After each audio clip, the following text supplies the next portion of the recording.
nói xong đó Rồi nó đó. năm mươi nha nó bé chỉ tới 50 nha Còn nó biết đó.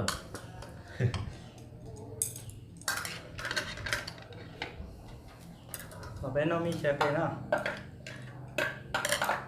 nó hỗ trợ trong cái đi Muốn nó mà bỏ phố gì thế này. Cho nó chỗ từ lo này.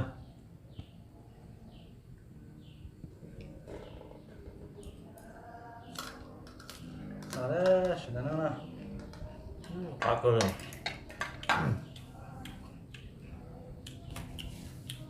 Bỏ phố là táo nó. Cho nó chứ lì nữa chứ bà ôm mông tờ cái mông rồi. Chỉ như từ khi thổi gì mông sừng tòn nữa nè. Bỏ phố là táo nè, nó nè. rồi chỉ tới nó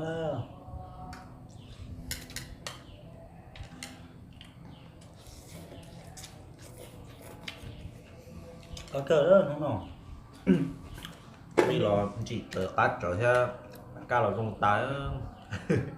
nó mi sẽ khá cân không nào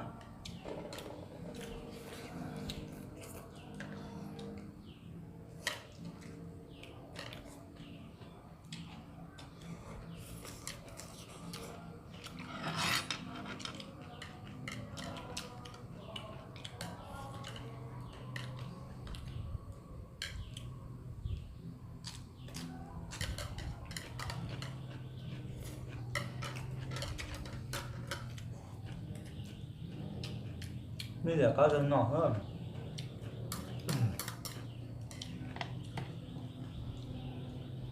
ok nhá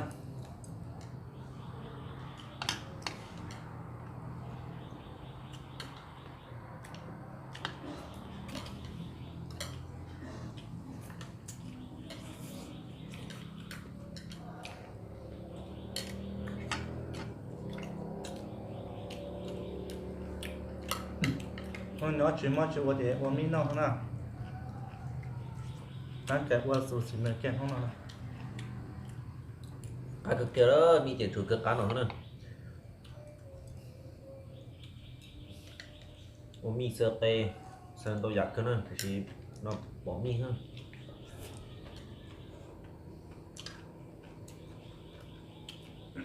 muốn tao giả cái xin là chỉ bỏ thì giả bỏ cái thế mình hơn nó nhon rau nhon nó sẽ ha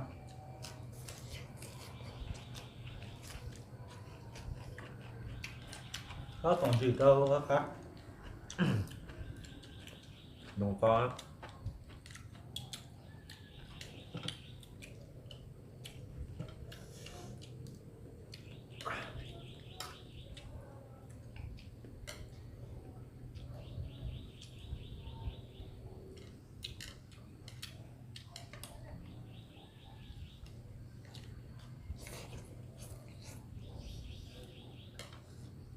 mới mi à mà bây giờ nó cái đó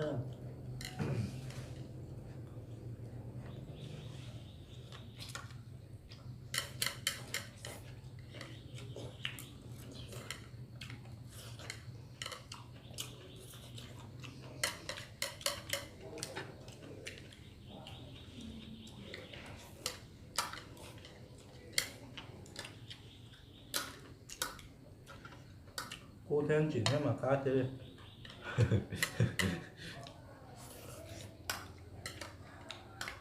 Nó có chui trong tấn. Nó sẽ ta rồi.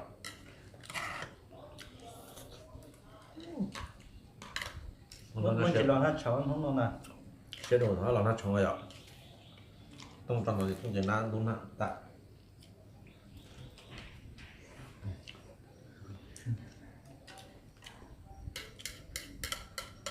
Cho nó sẽ xí mà. Nó lỏng lên tập nó rồi.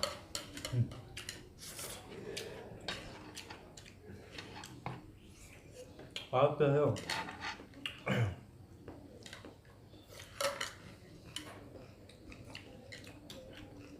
không nó có số xịn nữa kìa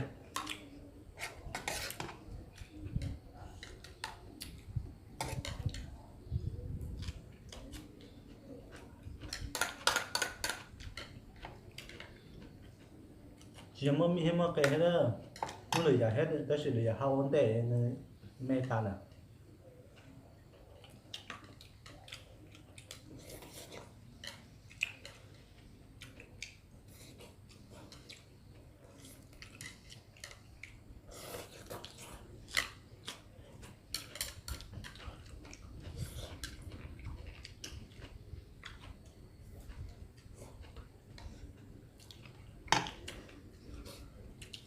cực kìa.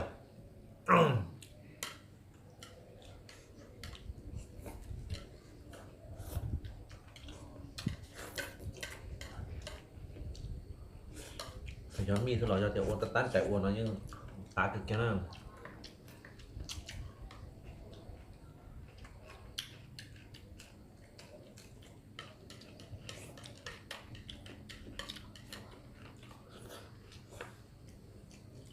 nó cái chân miệng cao chơi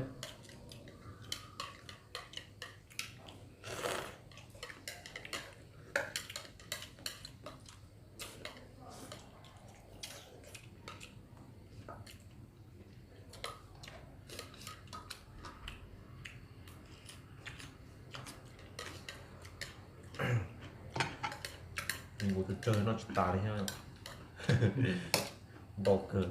ôi nó được cao nó chẳng cái con lên nó mà hay là cao Cái lưng nó mà hay là loại rễ luôn.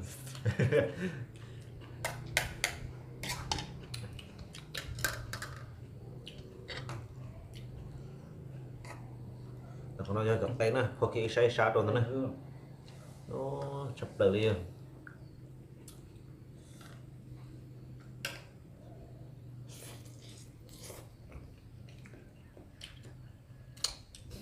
Hai cái kia nào.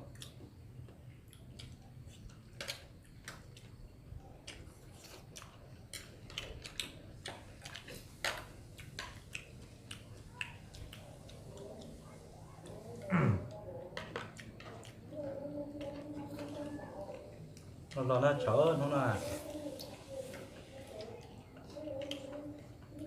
Nhưng mà sport là bà ta lại. là tờ nên chỗ á Mình chỉ tông lại thôi. ok em đôi cơ đi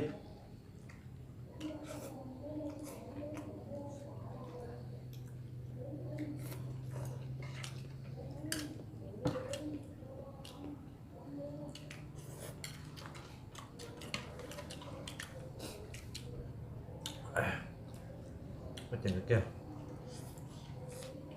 Chỉ chỗ nó khá chứ. nó đó cao chứ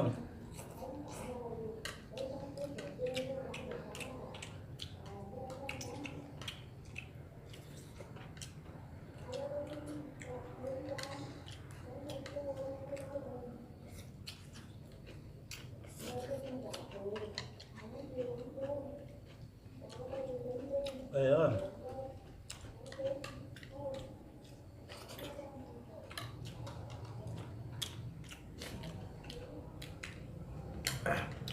có sướng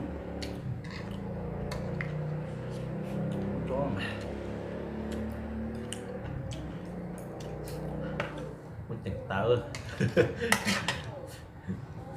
chỉ muốn là thì rõ ràng nó nào chỉต้องđược ứng nó này Bây giờ nó to là đến bao. To tới nó chỉ thằng nó là thổi gió ăn.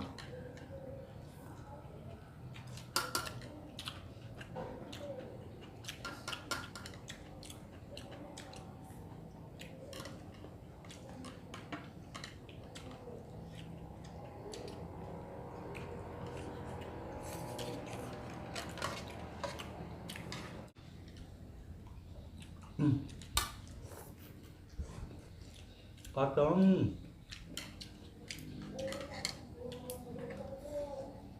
muốn chế xem mi nào ôn nữa là nó chó Nó thổi cái tiêu, nó thổi lo rồi nó tiến đi bỏ nữa. Chỉ mẹ ấy đi bỏ hơn. ôn nào Cuốn tua vào trong thịt tiêu nó nọ.